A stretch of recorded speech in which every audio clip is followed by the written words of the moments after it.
Perintah Kaisar Naga. Jangan lupa like, komen, dan subscribe. Bab 3055.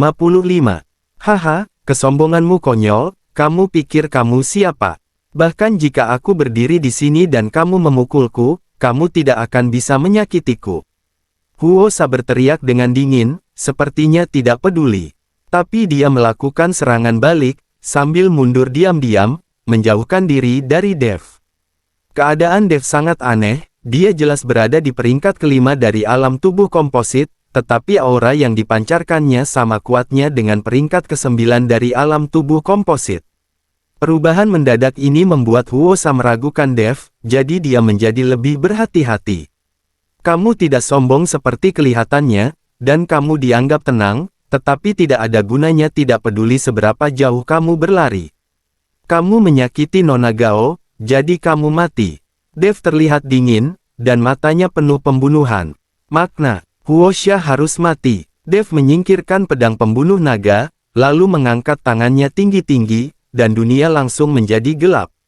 Ben Lei Palem. Dev berteriak keras, awan hitam muncul di langit seketika, dan kemudian berubah menjadi telapak tangan besar. Di telapak tangan, kilat menyambar dan menggelegar, menimbulkan suara semburan. Huosa menatap cetakan telapak tangan di langit, tiba-tiba mengerutkan kening, dan lari.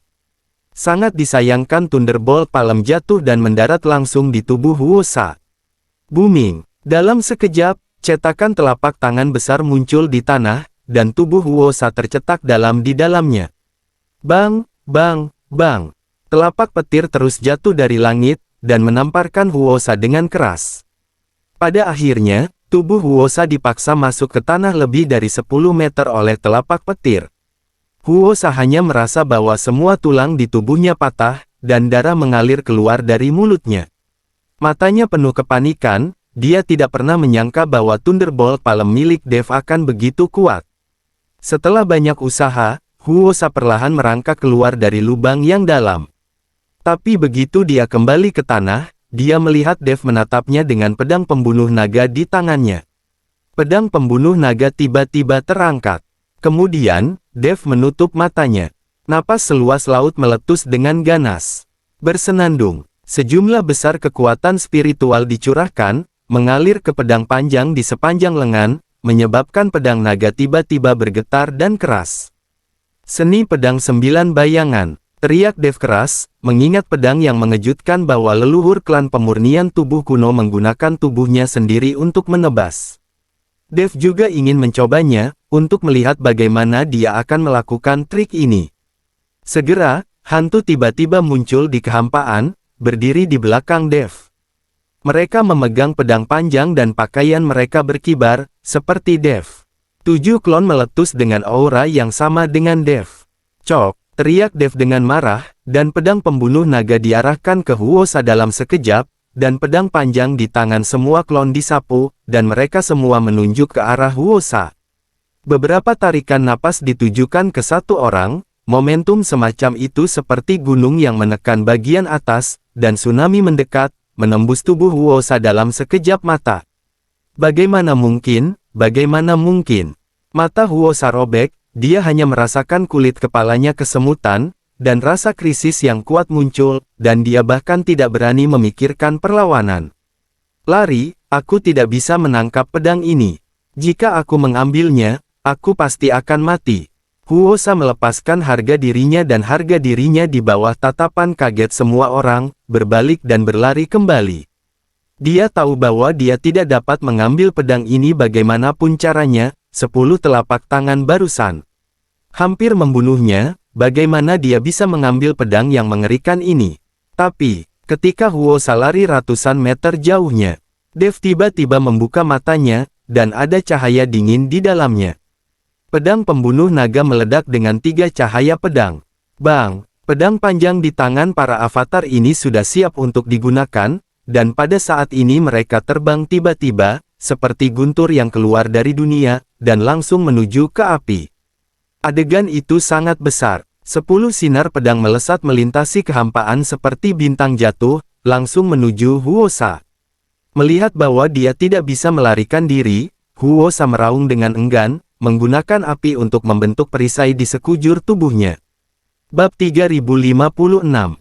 Suara mendesing. 10 lampu pedang bergegas menuju Huosa, dan perisai yang dia atur hancur dengan mudah seperti kaca. Aliran energi pedang tanpa ampun melewati tubuhnya. 1, 3, 10. Jumlah bekas luka di tubuh Huosa terus meningkat.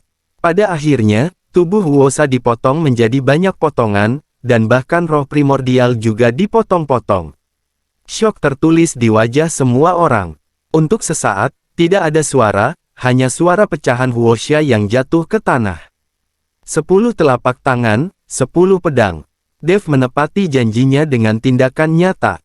Dia berkata bahwa dia akan membayar kembali 10 kali lipat. Kekuatan yang ditunjukkan Dev mengejutkan semua orang.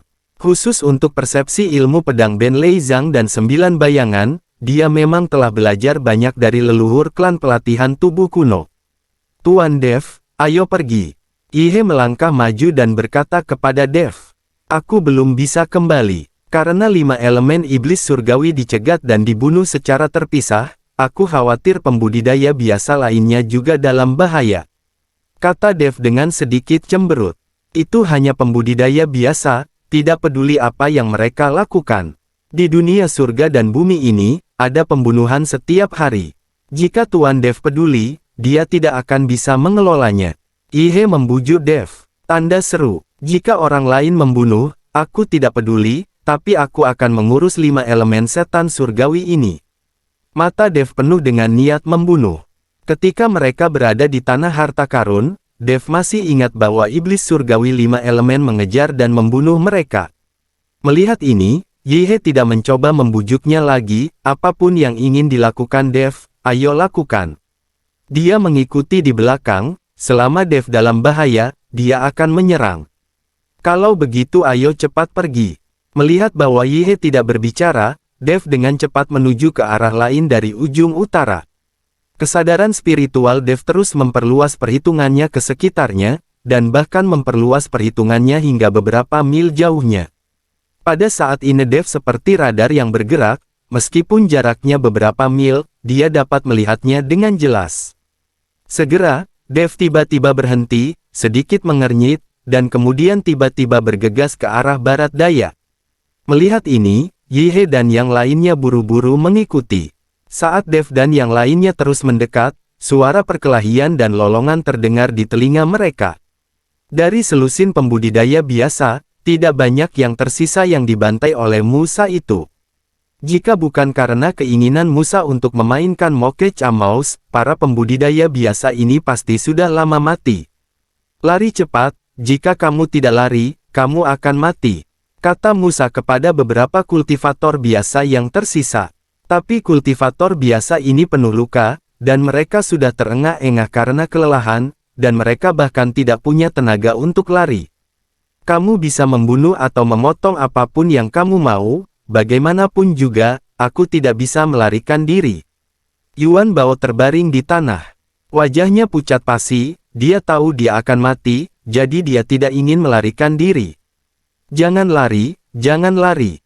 Beberapa pembudidaya biasa lainnya juga tergeletak di tanah, dan tidak ada yang lari. Melihat para pembudidaya biasa berhenti melarikan diri, mata Musa memancarkan rasa dingin, dan dengan lambaian tangannya, sebatang pohon anggur muncul dari udara tipis, langsung menjerat Yuan Bao.